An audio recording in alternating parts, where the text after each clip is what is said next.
in that kind of like domain migration space. So you may want to tap that resource. Okay. Cool. Who else? Any other wins to share? Did you guys have a good Thanksgiving? Spend some time with the family? That could be a win. We don't have wins, we can lower the bar.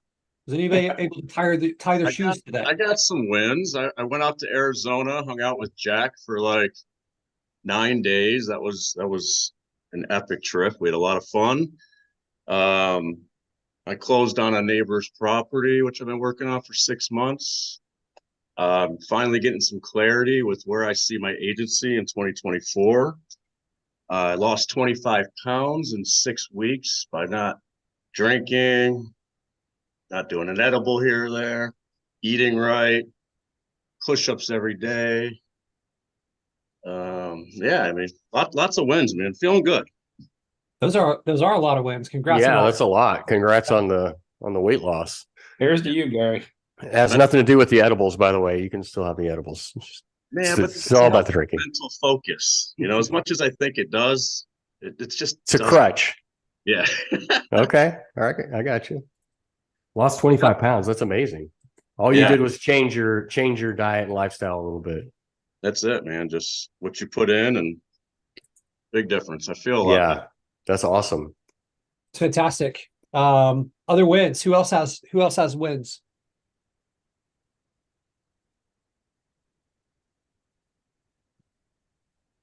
Okay. No. Can hear a pin drop on that one. Well, I got a win. I shared another in Max groups yesterday, but well, two things. And niching down on the niching down. So between what you guys have been talking about for a long time, and then a few other things I've been going through, just really understanding the niching down. So some light bulbs have come off on me for that. But the other win was kind of not into the niche, but still I picked up a client. And I shared a story yesterday. It's the Matthew McConaughey, green light, red light thing. So had a family situation with some and with some with a death in the family. So, family members not playing nice anyway, had to hire a lawyer. And that ended up turning out to be, we're working on it right now, but it turned out to be a green light because his website is just dead and terrible. And he says, well, I want you to, do it for me. So that turned out to be a green light. Not that I want to do an attorney website, but you picked up a job that I wasn't looking for. So, which will really help. I mean, it's good to get your name in the game there. I can connect you with a friend of mine who works with attorneys, and he may have some, he specializes in that. Maybe he can give you some wisdom and help you deliver better results for this attorney. He didn't even have a secured SSL, but he's so does referrals and stuff like that. He didn't really care about his website. Finally, he admitted, well, look, I just want to hire you to do the website because people come to, when I want to hire somebody, they don't even think I'm a real business because you can't get to the website. So he goes, I'll just, you just do my website for me. So anyway, that was a win on that. But back to folk niching down, I think a real win here is just really niching down into, the niche, which when I kind of started looking at that, then it connects with a lot of other things within that niche that I can grow it out later on.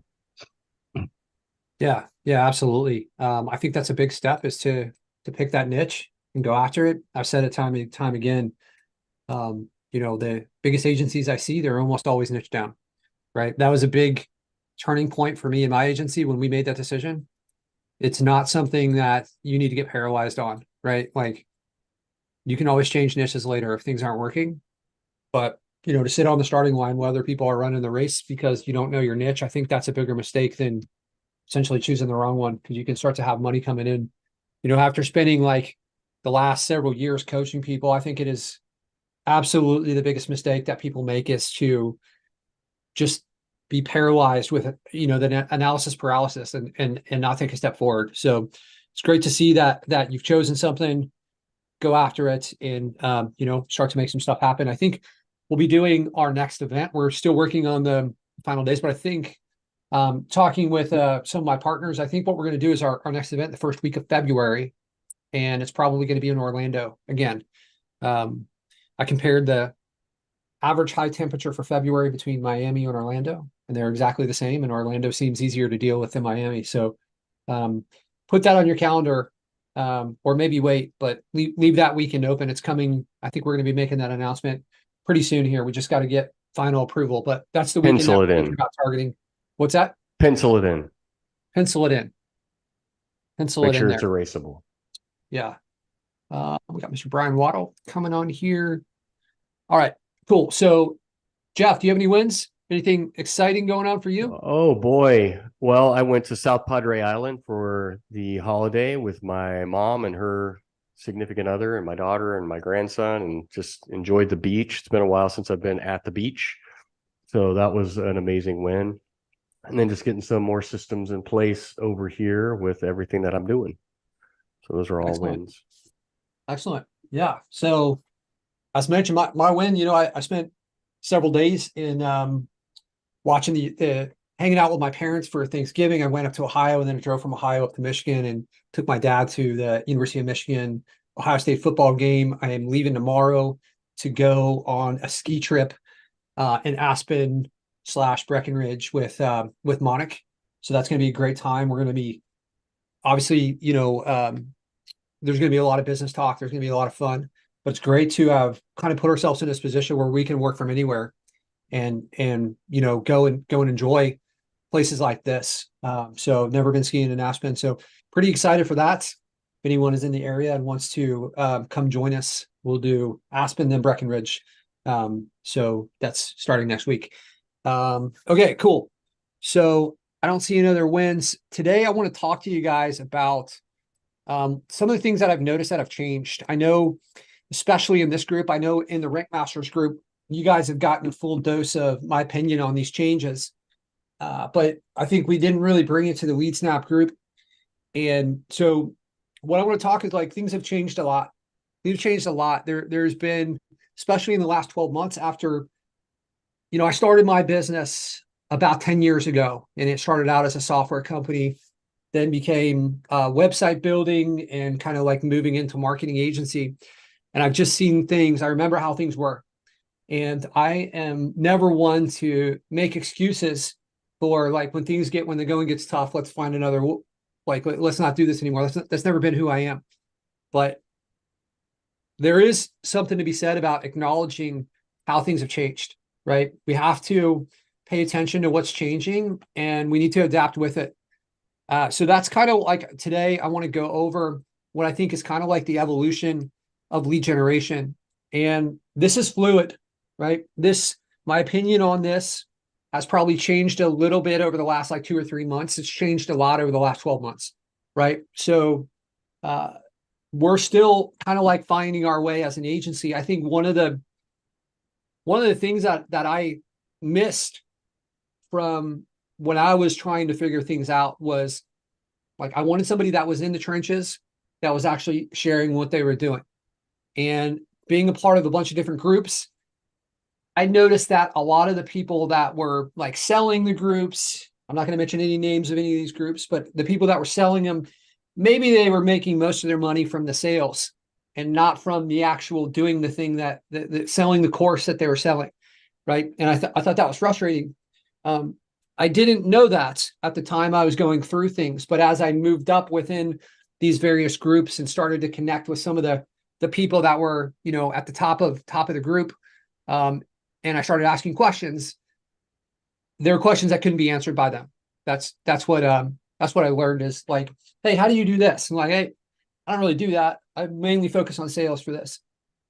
So now we have our group, right? And I want to make sure that we keep you guys on the cutting edge of what we're doing in our agency as we deal with these problems in real time, right? So that's what our agency is facing. And I'll tell you, we lost a lot of revenue in our agency over the last 12 months, over the last 12 to 14 months.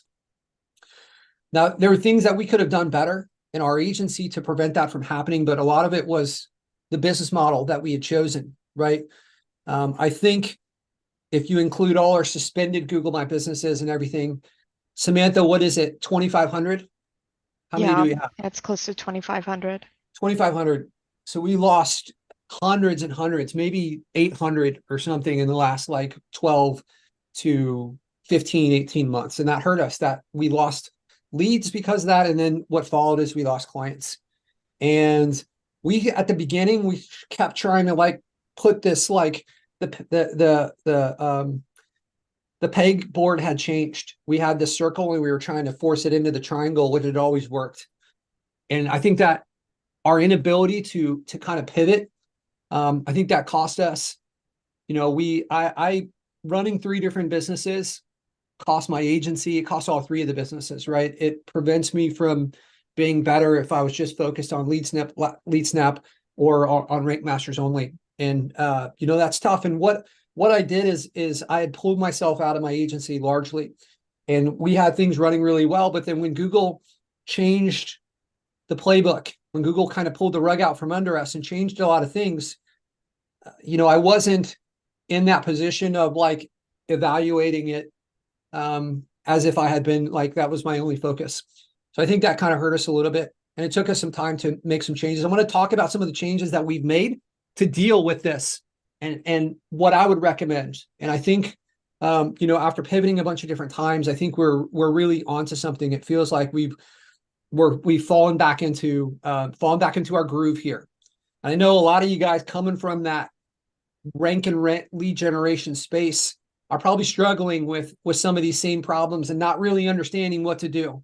You've seen probably more websites up for sale in various groups, like anyone, like maybe Paul Myers, right? Gary, you guys have been around for a long time. Have you guys noticed, just throw in the chat, anybody, throw in the chat if you guys have noticed a lot of lead gen websites up for sale or GMB stuff up for sale, way more than it used to be, right?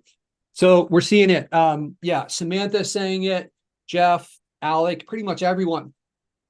This is an opportunity. And I've been purchasing some of this stuff. Like when people don't know how to pivot, that's an opportunity. I think if you continue to try to run the exact same business model, you're going to run into a lot of issues. So I'm going to take you guys through this kind of like structured presentation I have. I'm going to go off like, you know, kind of riff on it a little bit, but I want to make sure I hit all the points on this. So first I'm going to talk about just some of the changes that Google's made and what we need to do. All right. Can we see, Jeff, give me a thumbs up if you can see my screen. All right, cool.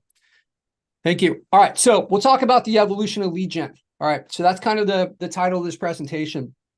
So first I want to talk about what changes Google has made. I can't remember if I presented in this group about this. I know I presented on this topic, but this WEAT or Google Eat, right? So basically this picture is actually from Google. This isn't something that we created. Google said, this is how we are going to evaluate things. This is a departure from how things were a couple years ago. So it's important that you guys respect this and that you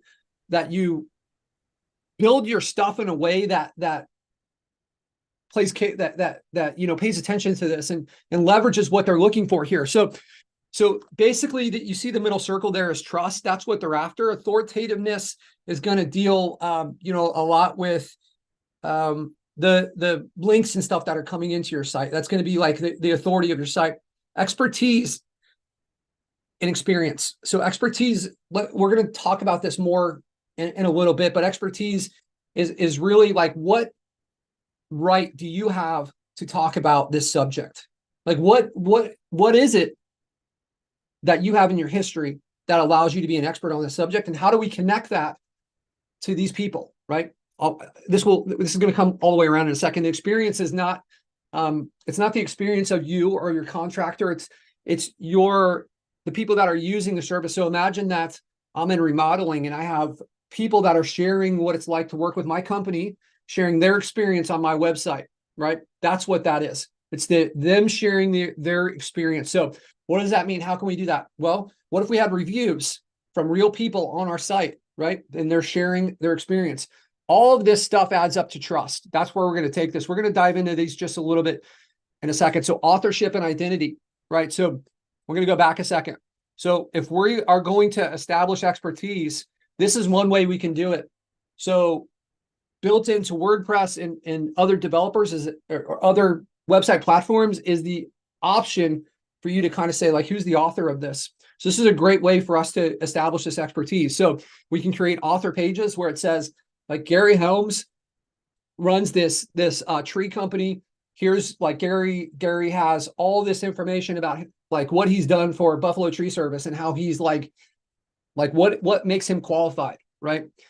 That can be connected to outside profiles. So if Gary has a LinkedIn where he mentions that he is the owner of Buffalo Tree Service, then he has, like, maybe a Twitter page that has his name and all these outside different websites that are establishing these credentials. Google has the ability to build an entity network. We're going to talk about that in just a second. So they can make all these connections and leverage that data. So we know that they can do that. So why wouldn't they take advantage of that if they are trying to establish expertise? So we know that they're doing that. So what is online that is going to show that Gary has this expertise in this topic? And now he's writing about it and he's listed as the author.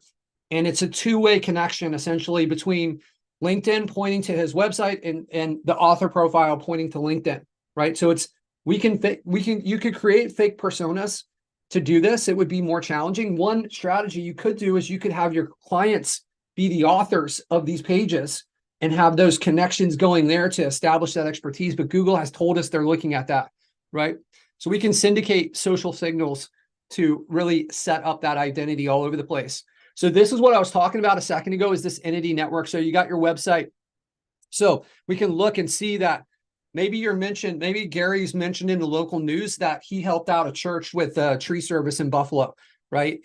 Or somebody picked it up. So that's Google able to check a box that says, okay, this seems more legit now. There's more trust here because of that. Maybe he's cited. Maybe he has these profiles on Facebook, Instagram, YouTube, LinkedIn, all of this stuff that's saying that this is what he does. And maybe there's articles on LinkedIn and these other places that Gary's demonstrating his knowledge on this. So if we want to extrapolate this from lead gen, how are we going to do this? Well, once we have a client, we can have them point their stuff towards us and we can set them up as the author, right? And we can build out their profiles for them. The LLC that's set up, Google has the ability to scrape most of those state registries. And if they find that name there and they find it on your site and they find it on LinkedIn and these other places, this is what's going to come back and help build that trust with this expertise circle, right? Okay, so Enity Network, we know that they're leveraging this. What are we going to do? Another change, like Google has shifted the way that they're doing content. In my opinion, it's not that they don't like AI content. It's that they want helpful content. Is the content that you're writing, are you writing it for SEO purposes or are you writing it to be helpful? The solution here is to write it to be helpful. That's the direction that you want to go in because that's going to help your SEO. So you can get into semantics of like, okay, well, it's for both then, right? But the point is you want to write like really good content, whether it's AI generated or you have an editor so the editor's editing the AI stuff, or for some reason, if you're still paying people per word, I think at one time we had 5, is Sam still on here? I don't know how many writers we had, 5 or 6, and we essentially fired them all. And now all of our content is AI written, but it's edited and we're making sure that it's helpful. So we're making a huge effort to make our content quality really high and not just like, printing stuff out.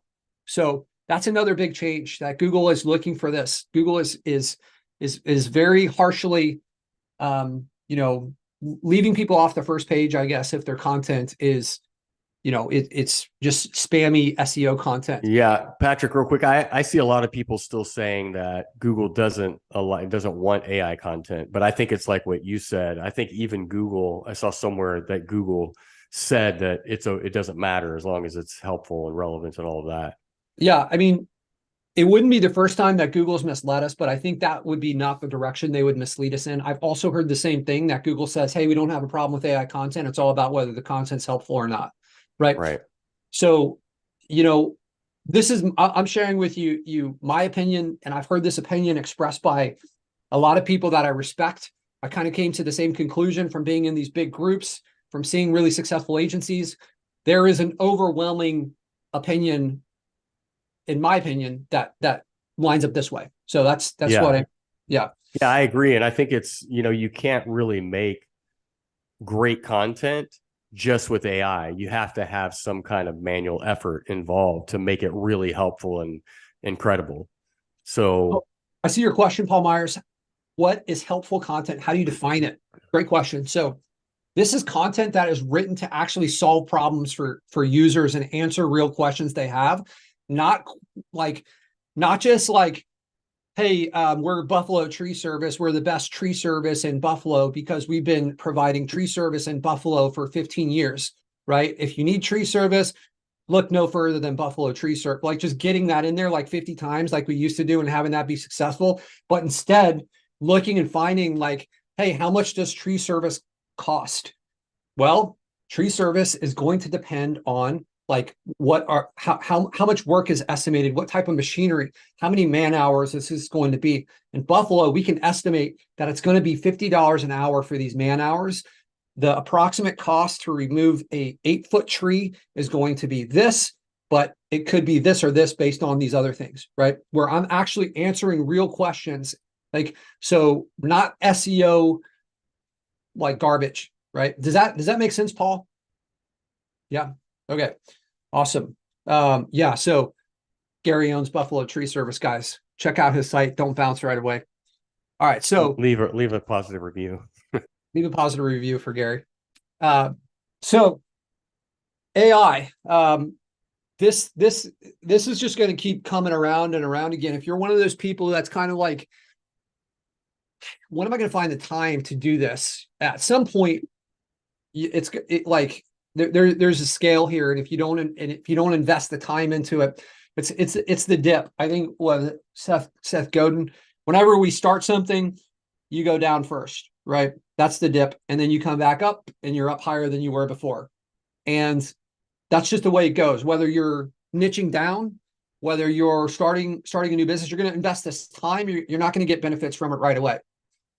And I think that the dip is going to kind of get deeper if you wait, because you're going to have more to catch up on. This is going to be an ongoing thing. I was at a conference. I was speaking at SEO Rockstars in Boston, and one of the guys had a stat up there that said, I don't know what it was, 70 or 80% of jobs are going to be replaced by AI in the next 10 years, which like that seems profound. And like, hey, maybe it's not 80%, maybe it's 60%. If it was 35%, it would be huge, right? So, I was out in Phoenix for Dan Martell event, and they have a service out there called Waymo, which is essentially Uber with no drivers. So like, what is that going to look like for Uber when that thing goes? Is it cheaper for them to have no drivers? So Waymo is actually cheaper than Uber because they're not paying anything to the drivers, right?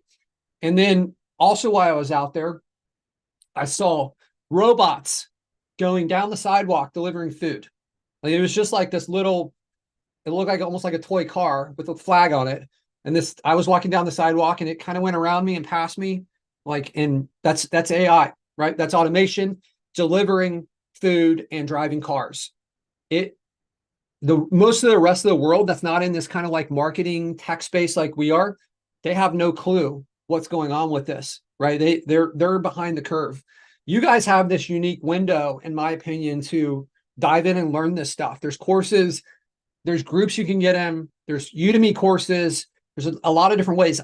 Ultimately, what I think the best way to do it is going to be like, hey, maybe take courses and do it, right? Like learn by doing. You're going to get left behind. There's a lot of different ways that this is going to be used, and it's not just writing content.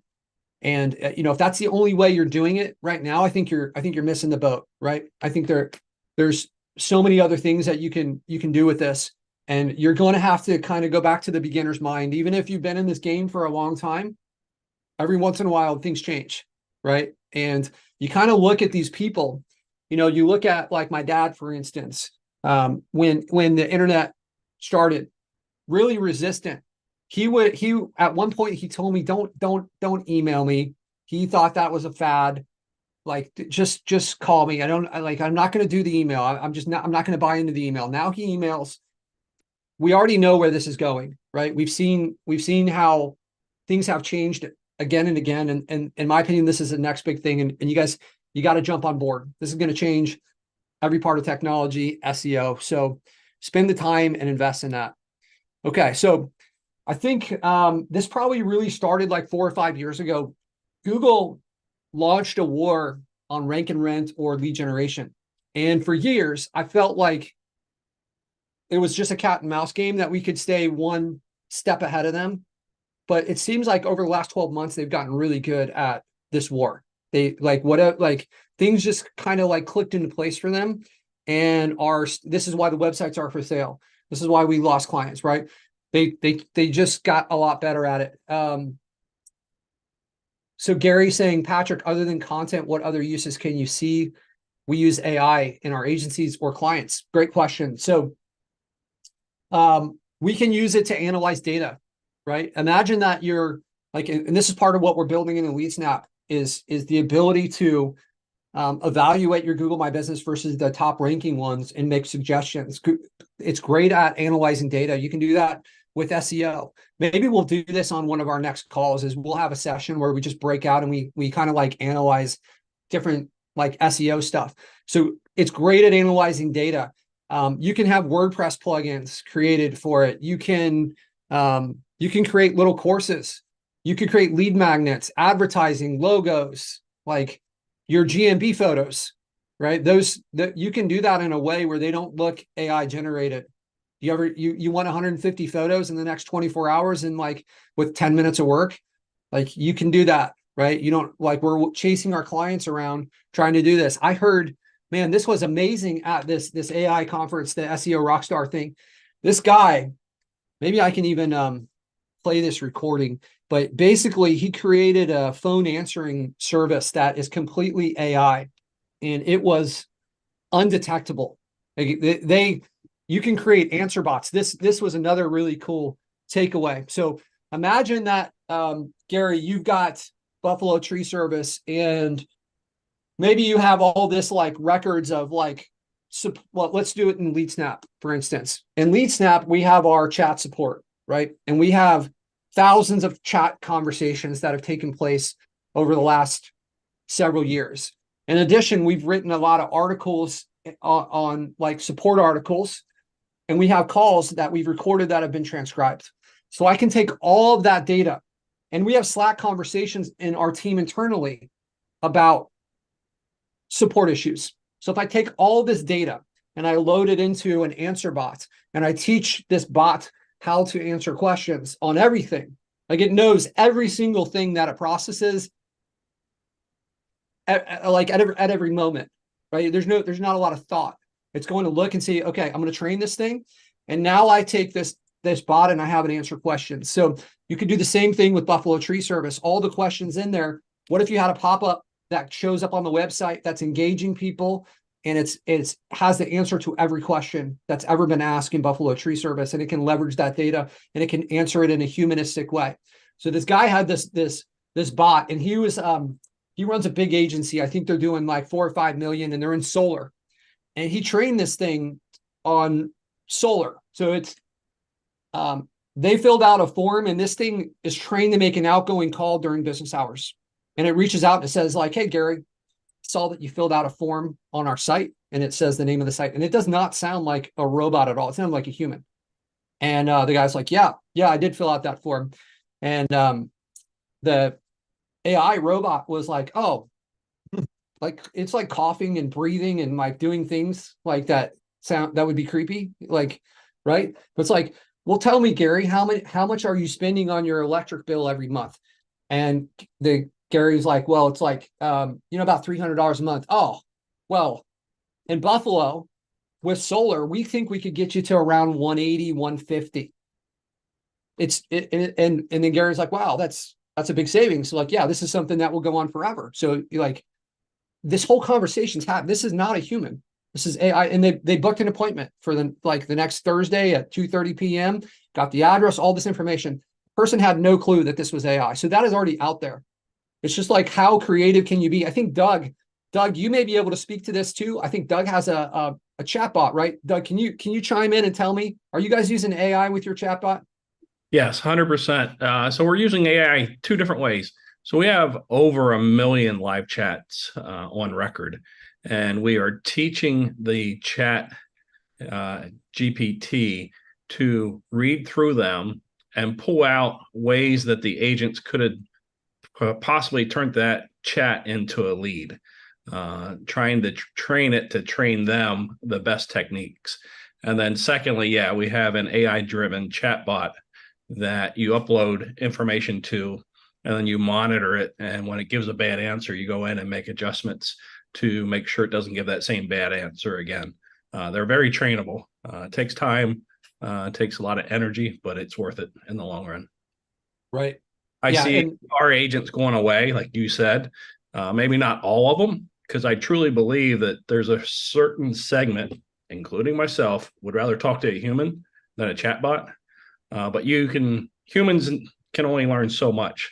The chatbot, to your point, can learn all those questions that you had come through your customer service and know the yeah, answer to them. absolutely. And I'm with you.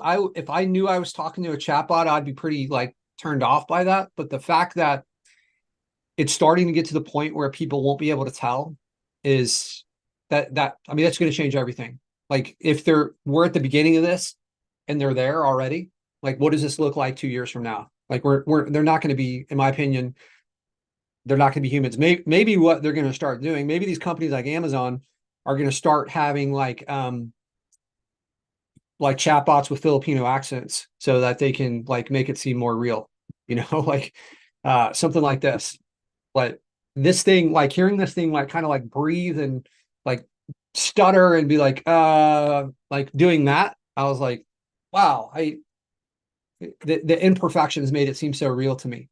The whole room was completely just blown away and shocked by what we were listening to. Like it was just like everyone was kind of laughing and being like, you can't tell. That was everyone in the room had the same story. Yeah. So all right. So let me switch back here now to this. So war on rank and rent, as I was saying, like Google has gotten much more effective at this. We've seen this in a lot of ways. I know a lot of people on this call, just looking at your faces, I think that you know what I'm talking about, but I'm going to dive into it a little bit deeper. Google is like, in my opinion, has kind of like a threat. They have such a strong foothold. I'm not sure if their threat is like how legitimate it is, like of them just kind of like, they're not going to turn into a blockbuster in my opinion anytime soon. But they have there's people that are going to ChatGPT where that's going to be a better solution for answers in certain situations than Google can provide. Right. And Bard can provide different answers on different topics. And that's something that used to be like we all just went to Google for. So they're feeling that threatened and they've been pushed to this is, in my opinion, why they want to have a war on rank and rent is they're going to want better and better results. That's their product, is to have the best results. Right. So by them getting rid of companies that aren't real companies, that's in their interest. It's not like we need to take this personally and hate them for it. In my opinion, it's just like they're doing their best to make their product, and there's some conflict there that happens with us a little bit. So what's changed? Where's my postcard? You guys remember these things? This might as well be in a museum at this point. I don't know. Throw in the chat if you've received a postcard in the last like month. I haven't received one in probably, I mean, we don't even look for that option, right? We're going straight to video verification. Which I think a lot of people, that was a doomsday for them. For us, I've really viewed it as an opportunity. Throw in the chat if you've had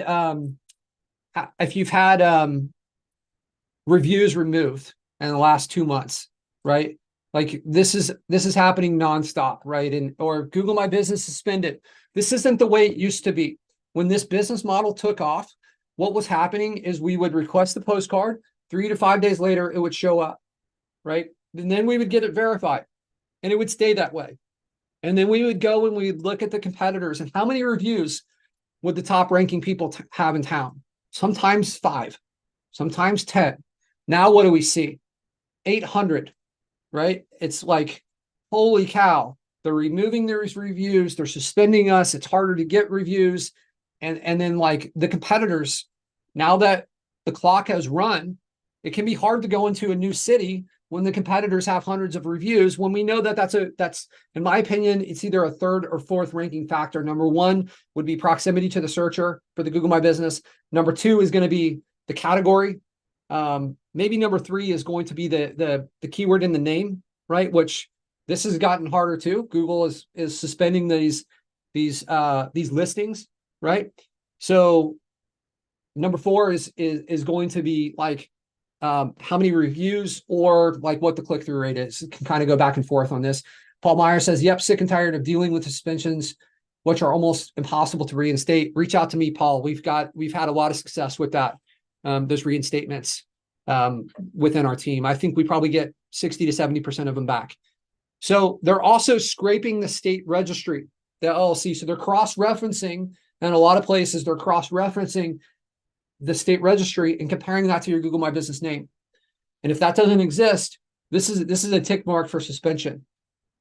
Good news is on that one, like, what are the pivots we can make? So, well, you can set up an LLC without being licensed, right? That's separate, right? LLC is like, I'm creating this business formation, and that's what Google is scraping, right? They're not doing this. You can't see this in every state. But in my opinion, I don't know that Google has gone out and actually said it, but I firmly believe that they're scraping and cross-referencing, right? If you've ever had one that's been stuck for a while, and then you go and get the LLC and it's like, bam, now it's live. You could even send a link to the suspension department and be like, hey, we're a real business. Here's a link to me on the LLC, and see if that doesn't get you your thing back. So yes, this can be expensive. Maybe it's a couple $100 a year, but what's the cost of not having that Google My Business? Sometimes these can be worth $1,000, $2,000, $3,000 a month. We have to sometimes, in this like super high ROI business model that we have to put on our big boy pants and spend a little money like a real business sometimes. And that sucks, but that's the way it is. It is definitely cheaper than letting this thing stay suspended and not having that revenue come in, especially if you built out a website, you have a Google My Business with reviews. You have to go and buy, it can be, I think, between $50 and $300 or something like that per year for that LLC. So it's not a huge cost, and it's once a year, right? So the challenge is, how are you reinstating when asked for video verifications? Yeah, so that can be a challenge. So if you have access to the address, well, that's obviously a good solution. If you don't have access to the address, we're not going through the video verification piece when we're trying to reinstate it. We're blasting them and we are harassing them until they unsuspend it, right? So, and that's worked well for us. It's the same thing. It's the same thing with getting your removed reviews reinstated. Like, I've had good success. I just keep reaching out to them and saying, hey, are you guys going to deal with this? And it might take a few weeks and a few contact emails, just responding to the initial email for the inquiry, and they don't even respond. And then all of a sudden, all the reviews just show up. Yeah, so it's just sticking with them, and then they think it's more legit to them if you're coming back and not just rolling over, at the first denial. If you keep coming back to them, then they're like, oh well, how are they going to know? Really, I don't know that they have any capability to really know for sure. So I've gotten them back every time I've tried.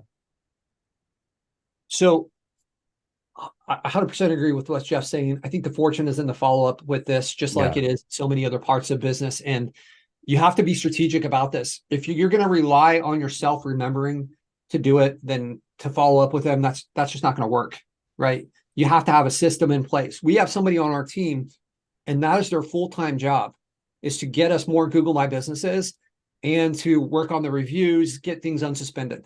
That's what she does 40 hours a week. And we actually have a second person that helps out with that as well. And then we monitor that. That's on our scorecard on a weekly basis, is like, how many Google My Businesses did we get reinstated? How many did we apply for? How many reviews that stuff is reported to my management team on a weekly basis. That's their job, right? We've been very intentional about this. So I have on my team, I have somebody that just permanently follows up with Google on these things. Like, we've got things in calendars, we've got schedules, We've got our pipeline there where we're moving them into different stages to make sure that the boxes are getting checked. And we are just going to continuously harass them until like we get it back, essentially. And sometimes we don't, but when you do that, more times you do. And I'm happy to pay someone $4 or $5 an hour to do something that when it gets back, it's going to be worth $1,500 a month for me. It's just like the math is stupid. It's so easy. That's what we should do. We know that that's one of the most important things in our business. Okay. So what's changed? All right. So you guys maybe saw this. If you haven't seen this, feel free to scan this, read this article. Google filed a lawsuit and is going after like rank and rent. Like there was a guy who was selling Google My Businesses. This is why it's important to think about what you're doing here, right? So what's the threshold? They want legitimate businesses. What's a legitimate business? It's an LLC. So, okay, so we can kind of check both these boxes with one thing and we can legitimize our business.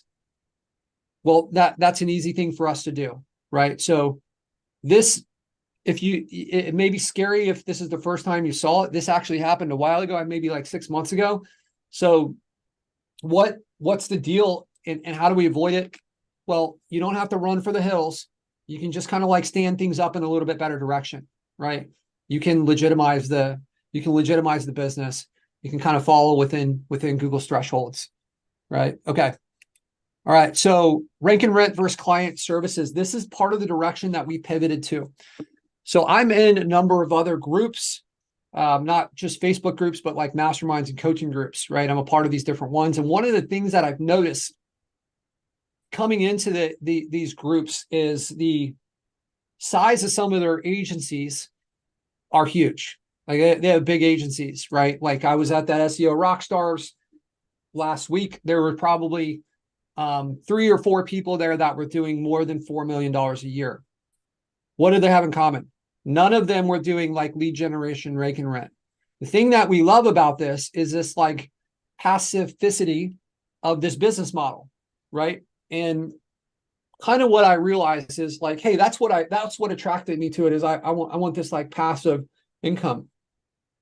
And I started seeing these big agencies. And when you have a big agency, well, there's not a lot of problems that more money can't solve. And that means that you can afford to hire the leadership that you need to pull yourself out of the business and regain that passive nature. So it doesn't have to be like lead generation passive or client services not passive, right? That's not the choice that you have to make, right? And so if we look at this kind of like seesaw is how I visualize this, where the way I always used to look at this is like, well, dealing with clients and they're like always bothering me and questioning, like do this type thing. That's a huge pain in the ass. And I didn't want that for my business. And this business model was easier. And then at some point, Google made getting Google My Businesses and dealing with that stuff really hard. And the seesaw, that became a bigger pain in the ass than the clients, especially if I can install an account manager and a salesperson into my agency, and I'm still not the one that's dealing with this person. I've got a full-time person dedicated to that job, right? So the client services, what does that exactly mean? That means like working on their sites, like doing SEO, building out their stuff. That's what client services is. That's like, as opposed to where you own everything and you're just doing stuff for this stuff. So 2 different sides. So my opinion, what's the best? Blend them together, put them together, offer client services with the lead gen stuff. If you have lead gens that are doing well and there's not suspension issues, maybe for those you continue with that model because you don't need to introduce more complication into that. What is the biggest? I'd love to hear you guys' thoughts. If we were to flash back like 2 or 3 years, when Google My Businesses weren't such a problem, what do you guys think the biggest challenge was with trying to scale a lead generation agency? I'd love to hear it in the chat. Like what did you guys struggle the most with trying to build this thing up? If we land a client, if we go and we have somebody that's interested, then what do we have to do? We've got to start ranking this. If you're running a business model that relies on a 3 to 6 month lag time, that's going to be harder to scale because everything is based on rankings. But when you flip that model a little bit, and now we're doing things to show justify value to our clients, such as building a website. Hey, your new website's launched. They're not just judging you on leads only. You're taking the target off your back to some extent, where it's like you stop getting leads, you lose the client. Based on my analysis, and this doesn't include SEO rock stars, but just on my like humble opinion of some of these people that are running these huge agencies, they don't have the SEO chops that I have seen from the people that are running successful lead generation agencies, which are the number of people that got to 7 figures. I think it was a pretty short list from the people that I interacted with. But the ones that have got to 7 figures doing client services solely, that's a big list, right? Their profit margin is less. I think there was times where we were operating at 70 to 80% profit margin in our lead generation space. And I think as you switch to client services, you're going to be like more of the traditional business. I think if you're at 35% profit margin, you're doing really well, right? So there's nothing to be ashamed of if you're at 25% and you're in that. I think anywhere from like 20 to 40% is what you're going to see with, most people probably hanging around the 30% range. So what if we combine these models though? What if we bring on the clients, we're able to show them value because we include something like running ads, right? We're running Facebook ads, running Google ads, building their website, doing SEO for their stuff. Like we could show them something that they own that has value without the 3 to 6 months that's needed to rank this. And that means that we can go on to another client sooner. We could potentially get leads. They're paying, like the way I would structure this, and I'm going to go into this in a little bit, is like if I had a retainer for Google ads and a separate retainer for Facebook ads, and then the ad spend is on them. So that's not this like method of like selling leads where you are trying to do arbitrage on like, and the lead cost keeps going up, or you're using Facebook and the lead quality is not great. Instead, you're charging a retainer and the ad spend is billed to them and they're paying for that. And you're trying to do your best to show them the ROI on this, right? So different strategy. And then you start to build your lead gen stuff in addition to that. And now you have a client that can help you with this. They can help you with potential video verifications, right? How much easier is it to get a video verification if you know somebody local who's vested in the result? Right. And you're able to get the video verification for them because they have an LLC, they have everything already set up, right? So much easier. So blending this is what I think is the best model, is blending what we've done in the past and adding in client services allows us to scale. So this is kind of how I viewed it. And this is the pivot that we've made. And the clients that we're working with that we've sold into this model is they're loving it. So we've already hit on a lot of this, starting with the DBAs. I think that it's just easier to do the LLCs. DBAs don't always show up in the LLC database, so it's kind of like you're getting hamstrung a little bit with part of that. I know it's cheaper, but it's really like, again, there's a question in the chat about that, Patrick. Yeah, so I'll circle back. What's the opportunity cost to that versus like not having that in place and losing out on that every month? So I see you, Matthew. What's it look like for the IRS when you have like 50 LLCs? That's not an issue in your mind. I don't see it that way. You're not really declaring the revenue through that LLC. The revenue is coming through your agency. So I don't know why the IRS would really be involved in that. I think Jeff, who's an attorney and is familiar with this, I will say this is not legal advice. Jeff, what's your opinion on this? Yeah, I can't give legal advice. That's a pretty in-depth question, but I think you hit it on the head, Patrick. If the actual LLC isn't making money, the state's not going to tax you for that, and the federal level, they're not going to get taxed at the federal level either. I think the worst case scenario is you would want to put it on your Schedule C, but if you don't even have a bank account for it, I mean, people set up LLCs all the time that never even get a bank account attached, never do any business. It's just for the just for Google's purposes, just to be able to placate them with the paperwork. Excellent. Hopefully that got it there. Matthew, appreciate it, man. Thank you for the compliment there. Okay, so Blended client services, we talked about that. More end-to-end services. This is a big pivot that we've made as well. Highly recommend that you guys jump on board with this. Is like, you want your clients to be sticky. Your ability to grow. You guys know that if you land clients, I think it's at $1,350 a month, 5 clients a month for 12 months, you'll have a 7-figure agency. I think that's what the numbers were when we ran it. That's assuming a 97% retention per month, so 3% churn. So how can we decrease our churn? Because it's like compound interest. When you're losing clients, that is super expensive. And how can we reduce that, right? It doesn't make sense to pour water into a bucket that's leaking out just as fast out the bottom, right? So we need to be pouring it into the top. Slow. Your churn's going to happen no matter what. Like I mentioned this, I had a client who had been with me for years, and he was a big client. I think he was paying us $4,000 or $5,000 a month, and he decided he wanted to be a butcher. He's shutting up shop. He's going to be a butcher. That's his lifelong dream. He wanted to do that. So I can't talk him out of that. I've got to let him go cut his meat and enjoy it. But the churn is going to happen. But if we can make ourselves, if they're staying in business and we can do a better job of communication and we can provide additional service, we can reduce that churn. So what does those end-to-end services mean? So in our agency, that can be phone answering services. We talked about Rootzilla and the blue button, right, to automate booking. There can be some of the agencies I know are helping hire for those positions that, like, they can't find people, but if they can run Facebook ads or do some kind of recruiting to help hire for those positions, right? There's the automated follow-up, giving them access to a system like LeadSnap where we can help with the follow-up, right? The nurturing, the appointment booking, actually booking appointments for them. We can manage their ads, right? We can run Google ads, we can run Facebook ads, we can build up their branding. Like if we go back to the beginning of this presentation where we talked about the Enity Network, and we start to set up some of those things for them, right? We set up a process.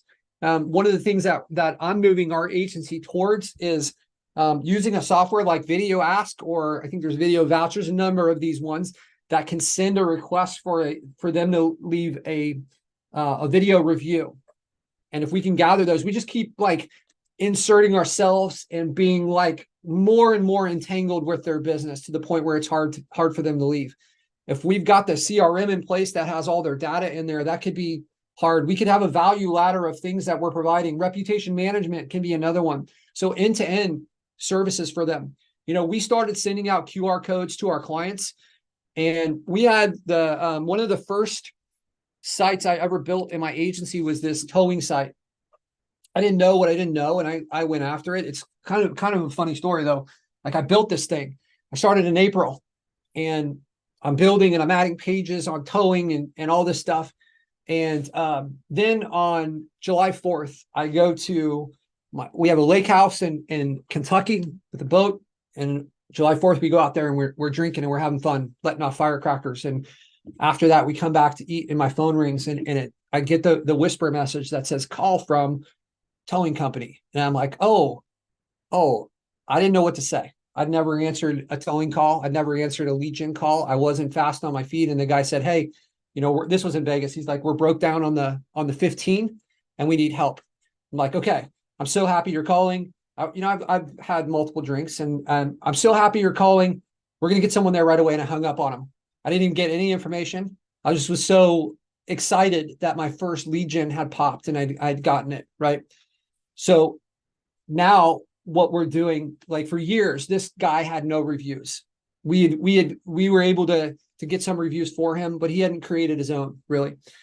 And now we gave him a QR code. We send that QR code to him. We gave him a script. We gave him the strategy to sell his other drivers. And we said, hey, put this sticker on your clipboard, and every time you go and you complete one, ask them how it went. They said, hey, this was great. You guys were fast, friendly, very professional. Then you say, hey, you know what?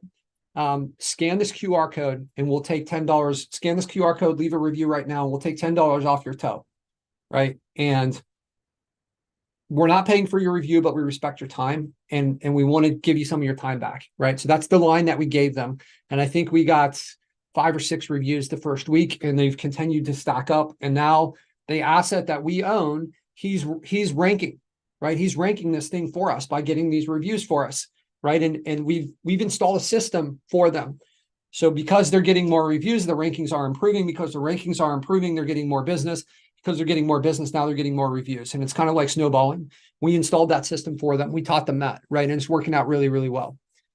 Okay, so blended offer structure. So this is just an idea. If you guys are in Rank Masters, you've seen, we've pivoted, we've changed this a few times. If you guys in Rank Masters, you've seen some of this. So what could this look like for, this is our kind of middle package that we've moved to now, $2,000 a month. So it's a website, we're doing SEO. We have GMB optimization that's included it, reputation management. We've got our follow-up system. That's a freebie for us with like LeadSnap. We can put that stuff into place. We've got Facebook group leads. So group leads is a system that you can get notified if somebody mentions a keyword in a group. So if you join like maybe I'm in a remodeling group in Ontario up there, and somebody mentions like remodeling in Kitchener, this can notify me that somebody's interested in the service, and then I can have my client be the first one to follow up with that, and I can install this into all the different neighborhood groups. Essentially, can have our chat widget on our website, right? Google Ads and Google Local Service Ads, Facebook ads. So those retainers are included as a part of this package, right? There's a cap on the ads budget of $5,000. If they're going to go above that, they need to go up to our next package up, right? And then the automated booking. So that is them having that Rootzilla thing in place. And then client social media build out, which we kind of need to do anyways to leverage that entity network, right? So you don't have to stick with this exact model, but I'm just giving you some ideas of like how you could structure things. Notice we've got add-ons over here. So direct mail, our clients routinely, in our niche, our clients routinely tell us that the door hangers and that's the mail works really well for them. So why not add that as one of the end-to-end services? If they want a second Google My Business and we're managing and optimizing that, then it's going to be extra money. We're going to charge them an extra $500 a month. And then we're blending in our lead gen. So if our lead gen is producing, if our lead value is $50 and the thing is producing 20 leads a month, then we're going to add an extra $1,000 onto their bill each month, right? So that's the blended model, is mixing those two things in together, right? All right. So this is what a 3-level offer, like commonly referred to as good, better, best, right? Like the strategy that we deviated from, because I saw another successful agency do this, and I'm just going to like sidebar. I've got a coaching program that I'm a member of, Dan Martell's coaching program. I'm a member of his fantastic, best coaching that I think I've ever received.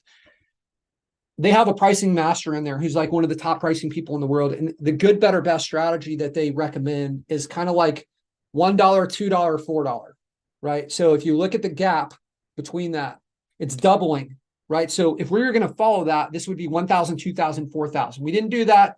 This is what we're currently running. I just want to give you both sides of the coin here. So $1,000, like, right? So this could be website, SEO, GMB optimization, reputation management, lead management, follow. Look how many of these things are just nothing for us, right?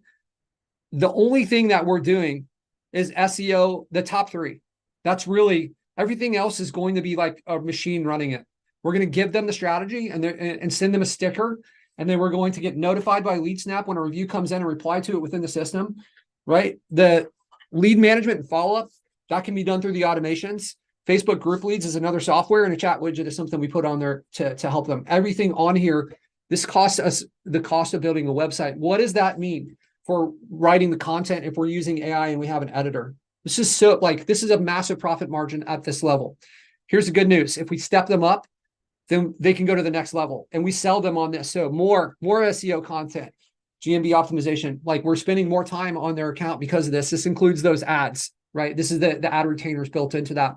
So I'm working with someone now, and potentially could, depending on how things play out, this could be Facebook ads that I could bring to the group and say like, hey, but you guys have seen it in Rank Masters, is like it's hard for me to be satisfied with a white label service. So before I do it, I've got to test it. I got to play with it. Rank Masters are going to get the first shot at that, but there's no reason to just keep it within there, in my opinion.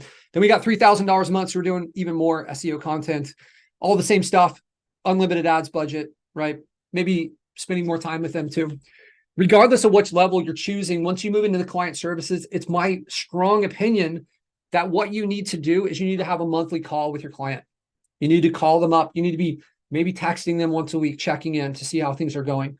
During that call, this is where the communication and retention happens. I lost a client recently. This was the third time that this guy had come to me and said, hey, cancel everything. I'm tired of you guys. You never send me any leads. And I go into LeadSnap and I'm like, here's all the leads that we've sent you and the phone numbers, the addresses, all this information. And he says, oh, I'm so sorry. I'm sorry. I didn't know that stuff was coming from you. We didn't have the monthly cadence to talk with him. And some people, when they don't know what you're doing, they assume you're not doing, right? So you want to set this up. You want to go over the results that have happened, go over the opportunities that exist. What are you working on? What's your plan for the next month? What are you going to be doing? Having that once a month is required when you move into the client services, in my opinion. Maybe they're not asking for it, but I'll tell you, your relationship will be better and you'll have more success if you meet with them, if you talk with them and you go through and say, what are you seeing on your end? How can we make things better? Because Jeff, when Jeff started doing this, we had a client that was paying us $1,500 a month. This guy was based out of San Diego, $1,500 a month. He'd been paying me for years. When I put Jeff in there and he started interacting with him, I think a year later, this guy was paying us $14,000 a month because he discovered opportunities that existed. This guy wanted to expand, but he had no voice to talk to me. He didn't even know that was an option. You know, that was an opportunity. This is what happens. It's worth it, right? It's going to reduce your churn, which is going to be huge for you. And it's going to create expansion revenue. Expansion revenue is revenue that's coming in. It's more revenue from existing clients is essentially what expansion revenue is. So it's going to be both sides of that coin. And it's going to make your agency better too. To make your clients happier. So, all right, let's pop over to the next slide here. These are some things I've noticed that successful agencies are doing in 2023. They have multiple opportunity pipelines. I think you need at least two of these. What's an opportunity pipeline? So the people in Rank Masters, you guys know this. We've talked about this. I'm building out this training for you guys, by the way. It is absolutely coming.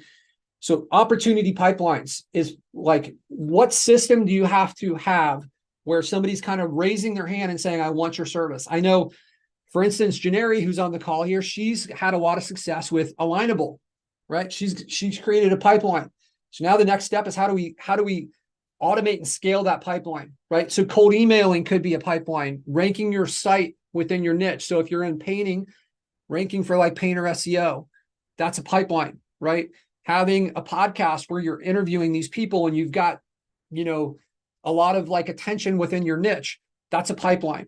So you've got to have, what I've noticed is that these big agencies, they have a way where people are booking on their Facebook ads, right? We're talking earlier, that could be another pipeline. They've got these methods in place that they can count on that create predictable growth within their company. And that allows them to be able to hire. And when, like, as I was saying, when you have predictable growth, there's not a lot of problems more money can't solve in an agency, right? And you can start to solve these who, not how problems. Who is going to do this? Not how do I do this, right? Who can I hire that's the best at this? So you've got to have pipelines. People have a dedicated operations person. So you guys have seen Samantha. She's my operations person in my company.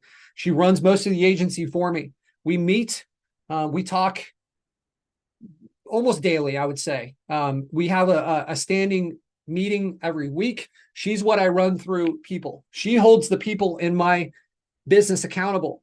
There's kind of two different brains that most people have. I think Janeri is one of the ones called a divergent, where you kind of do both, where you can do operations and visionary. So typically, though, people are really great at sales. Well, entrepreneurs are going to have like this vision bone, and they're good at sales, or they're good at this like deliverability spot. So I'll tell you guys, this last weekend, when I went up to the University of Michigan with my dad, I booked 2 hotel rooms because my dad likes to snore and I didn't want to be near that. And then my buddy said, hey, we're going to be out of town for Thanksgiving. We live in Ann Arbor. We're 2 miles away from the stadium. He's got a 5-bedroom house. And he's like, come stay at my house. We'll be there Saturday night and I'll make dinner for you guys. And he's got a 5-bedroom house. They got plenty of room.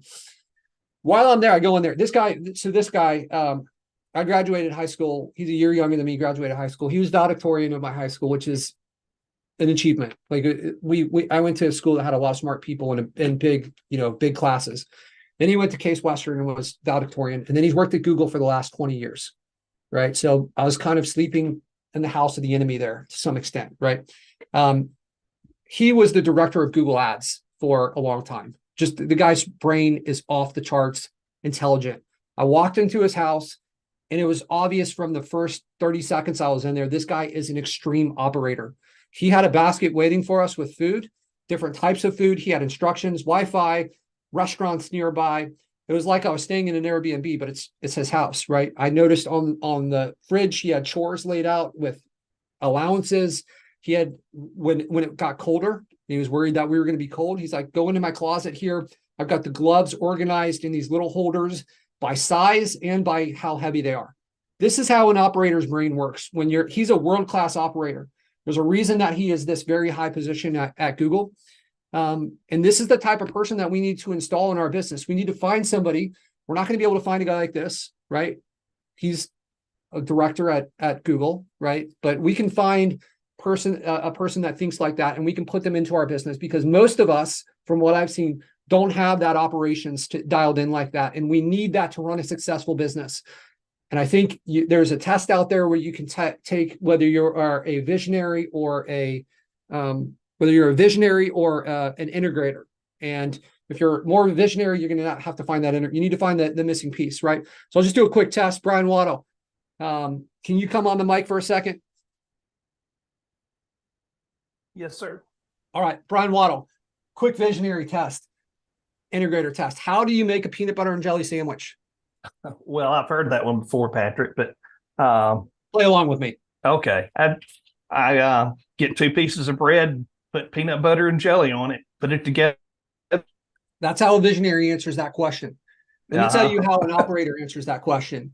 Okay, so do I already have the peanut butter jelly? Yes. Okay, so yes. What I'm going to do first is I'm going to go over to the cabinet and I'm going to take the plate out. I'm going to set the plate down onto the cabinet, onto the countertop. Then I'm going to go over, I'm going to open the drawer and I'm going to pull the knife out and I'm going to set the knife down next to the plate. And then I'm going to go over to the cabinet. I open up the cabinet, and like, if you're a visionary and you're hearing this, you're like, painful shit, get to the point already. Like, right. But that's how some people's brains work. And we need that person in there to make sure that boxes get checked in our agency. So I just want to drive that home. So these people have SOPs, KPIs, and they have a list of roles and responsibilities. So we have scorecards in our business on a weekly basis. Jeff, I've just migrated him from splitting role time in 3 different companies to really focusing on LeadSnap only. And in that, like, we're setting up new KPIs and stuff for him. So he's doing some outreach right now, and we're tracking, like, Jeff, how many phone calls? What was the answer status, right? How many conversations?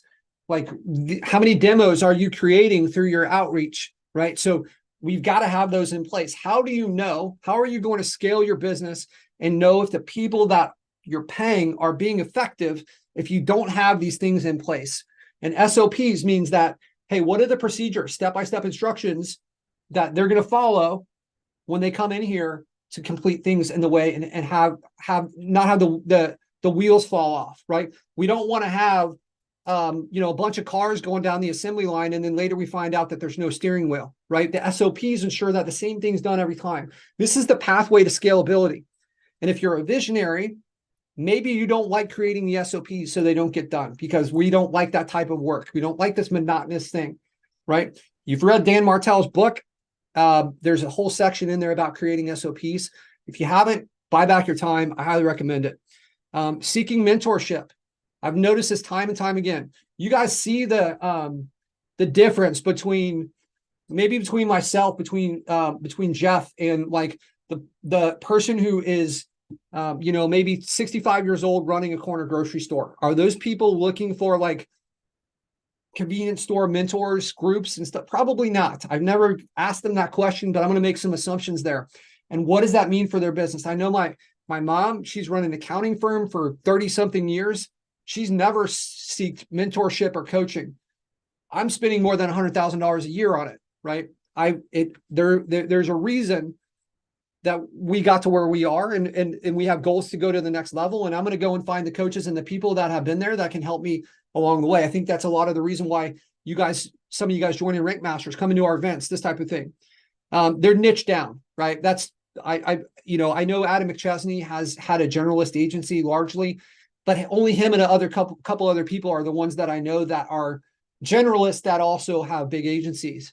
I would say it's 100 to 1 in favor of the people that are niche down and had success. Like, that's just, kind of shooting from the hip what I've noticed. I noticed it almost immediately when I started seeing the bigger agencies in the first coaching group that I was in. They all seem to be niche down. I'm just like, all the people that were successful were in the same niche, and they were just rinse and repeating, right? McDonald's is the most popular restaurant in the world, right? They don't have, and like in Boston, they don't make cheeseburgers, and then over in Philadelphia, they make ribs. They've niched into their space, and they just repeat it again and again. And that's what niching down will do for you.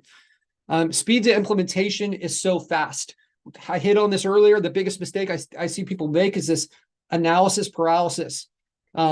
Depending on your personality type, I'm like, how fast are you going to go? I don't need a ton of information. I say, okay, this seems like a great idea. Let's go. Right. Samantha's job is to help slow me down a little bit, but like the people that are successful, there's a speed to implementation that is drastically different from those that are not. They just do it, right? They just go after it. You see the next one, they just execute. They just do it 90% wrong or 90% right is better than 0% complete, right? Or 50% right is better. You'll learn, you'll get better faster. You just got to get out there. One of the big things that I've also noticed, and this is where you start to go from like, a 6 to 7 figure agency, 7-figure to multi-7-figure agency, is EOS. You guys, I've been preaching this for maybe I think I first started talking about this in like 2016. I struggled to implement this. And, I went through traction. We put things in place. I think it made our agency better. But I at an event, I looked around the people that were on stage at this last event, and they were all running, big agencies. They went through I think there was 19 of them on this stage that were some of the biggest agencies in the room. And they asked them about EOS. So Entrepreneurial Operating System, you can look at the book called Traction. You can read about it. It's been around for a long time. It's not something that's limited to marketing agencies. That's just one out of hundreds, if not thousands, of industries that it's used in. So it's basically a framework on how to run your business. And they lay this out really well in the book. And then what everyone had in common on that stage was that they were all using it. They had all tried to self-implement. They had all failed at self-implementing. And then they had all hired an implementer to help them. So that seemed like, why wouldn't I do that? So I went and I hired this EOS, and it's expensive. It's $4,000 a day for the guy that I'm paying for. That doesn't mean I'm not paying him like 5 days a week or anything. I pay him, and then like 3 months later, I pay him another session, and he comes and he's dialing in different pieces of this. And Samantha, if you could take the mic for just a second, do you agree that this has been Samantha is second in command in my agency. Do you agree that this has been a big jump forward for us in our agency since we started using the EOS since we hired the implementer, not since we started from the beginning? What's your experience? What's your thoughts from the inside? You don't have to like placate me. Let's bring it to him straight.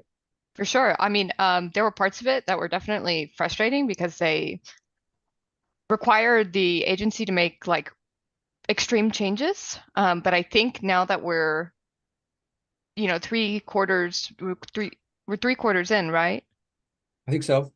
3 quarters into this, just the changes that have been in the agency have been drastic, and the changes for the personnel, our employees and our staff, and their happiness and productivity and communication, it's all improved. And it is largely due to having somebody that's a third party listen to our discussions and our goals and our plans and go, hey, here's what's next. And giving it to us step by step, I think just really has been a lot more influential than any time that we tried to self-implement it in the past. Yeah, I would agree with that too. I think it kind of also gave us permission to it gave us permission to move people around in the agency in a way that was like, this isn't like opinion based. Like, hey, Mm-hmm. this is what it's telling us, and you're not a good fit for this spot, right? And honestly, from a business management standpoint, myself running multiple companies, it was very educational for me, and I've been able to take some of these lessons into some of these other benefits. We don't have it all dialed in, but I'm working towards it. I understand what the standard is supposed to be better now, right? Mm-hmm. And you know, it's all evolving in real time with this stuff, but that EOS implementation is what was really powerful for us. I believe that is my final slide there. So I know this has been a bit of an hour and a half call, right? We've gone on for a little bit, but I'd love to hear from those that are left. What are some of the takeaways? What are your top takeaways from this call? Things that maybe you feel like you could implement in your business, things that you didn't know. I would love to hear. Like we don't charge anything to be in this group. Spending my time in here, the resources from my team. The fee that I'd love for you guys to pay is to share it with people, tell people about it, and then give us some feedback on what you loved. And if you didn't, then maybe we at what level should you implement EOS? So it's a great question, Brian Waddle. Sam, I think there were some recommended. Yeah, they only like the recommended thing is they only take it if you're making 7 figures. Like that is the baseline. Okay, so if you're not at that point, I think that might be. I think you need a leadership team. Honestly, that's what I think. I don't know that they would not take your money. And I do think there's extreme benefits. I personally would recommend, like, if you've got if you got somebody that's in like the operations position, you got somebody that's in the operations position, you've got like a salesperson in place, and you don't have to have all these pieces in place, because I put myself back into the agency. So we don't have all these places anymore. So since I'm doing account management and sales right now, why we kind of like systematize this a little bit. Having a leadership team in place, I think, is really what you want. So I would say maybe it's less about revenue, but I would think, I would probably want to be in that 30K plus a month spot and have a couple positions in place where, having like an operations person potentially, or just the makings of some of that leadership team. Otherwise, it can be hard, because a lot of this is like passing the responsibilities from the entrepreneur onto the rest of the team. And how do we structure that, measure that, organize that? That's been a big part of what this is. And if you don't have that in place, then like, I just don't think you're going to get the benefit from it until you do. So, what I would recommend for those of you that are out there getting started, here's the pathway that I would take. Focus on your engine for landing clients. Do that first, right? You don't build your pipelines, whether that's Facebook ads. Give yourself the opportunity to land clients. This is what we've been pushing in Rank Masters for the last 3 months, is like different ways of landing clients. And like, once you land clients, now you have the money to pay for fulfillment. The fulfillment piece is not going to be the hard part. I can promise you that, especially if you stay tuned into this group. You need some help, reach out to make a post in the group, and we'll get you lined up. It's easy to find people to build websites. Like, go on Upwork. There's 50,000 of them, or online jobs, right? Or any of these other, LinkedIn, a million different ways. There's themes where websites are already almost built. Content can be easily written with AI, right? All those other pieces are just kind of like executing. It's like you're a car salesman. The hard part is not building the car. We know we can go and get a car. We can find one, making the sale, get the money coming in. That can fund everything else. Once you start doing that enough, then you can start to hire other people into your team and have them doing these other pieces. And then this is how we build our agency, right? And then we kind of move into the spot where we're ready for EOS. So, Matthew, I took away the authorship profiles are important, becoming more important by the day. I agree with that. That's great. I'm glad you did that. I think Google is really onto something with that one. A great thing to build defensively against if it is lead gen. It's a great thing to build offensively of serving real people and run. I 100% agree. I think that's a great way to look at it, Matthew. Is like let's be proactive with our attempts. We know the formula here. We know what they're looking for. Let's build the structure things in a way that addresses things, and that goes down to our offer, right? Our offer is blended into that. I see another one here, copied from above. To note for later, if we get a chance to circle back to the beginning of the meeting regarding the setup of authorship profiles for purpose on satisfying Google Eat, can we go through the best practices with that? Sam, did we do that in here another time, or Jeff? Like, I can't, it's hard to tell whether, was that a training we did on the authorship stuff? Was that for, I know we've done it. I just don't know whether it was for LeadSnap or Rank Masters. Either one of you guys know the answer to that? Yeah, Jeff, it was for Rank Masters. It was for Rank Masters? Mm-hmm. Okay, maybe what we can do is we can kind of leak that into this group and give you guys access to that training, share that video, because that is that's an in-depth question. There's a lot to it. There's a lot of pieces on it. It is really important. I think knowing that as a starting spot would be good. If you could, Matthew, if you could message me on Facebook, if you have any specific questions about it that I can answer right away, and then I'll do my best to find that training. Fantastic. Thanks, Sam. So Greg Adams saying building authority and niching down. Yeah, absolutely. Really important stuff, guys. All right. Here's your guys' mission. I got two requests, possibly three. Think about if you guys want to come and join us for the event that we're going to be hosting at the beginning of February in Orlando. Most likely it's going to be the beginning of February. I just have to get my partners, Chris Moore. I don't know if I brought him onto one of these calls. Fantastic marketer. Throw in the chat if you guys what thoughts of Chris Moore for those who know him. Caleb Olku, Mr. Jeff Howe, myself, talk to my wife, Samantha, the other people that are a part of our team, and make sure that we're all good to go on that time. But we'll probably be pushing that out and starting the information about that event here. Second thing is tag people, guys. We want to grow this. If you find people that are of the mindset, of the shared mindset, the vibe, like people, invite them into our group. We'd love to have them and tag them in this video. If you feel like somebody in here missed out on something that would be beneficial based on where they are in the business and the content that we covered, tag them in that. The final thing, most important, is go out and create some wins, guys. We've got 32 days left in the year. What's the mark you're going to leave for your business with 2023? You have 32 days left to do it. That's enough time to do something. That's enough time to finish the year strong. I challenge you over the next 7 days to be further along and have a minute to share. I don't know what that means there, Sarah. I think it's the note taker Yeah, thing. it's a transcription of the entire call. She's Mhm. sharing It's really that cool. with everyone. That's very kind.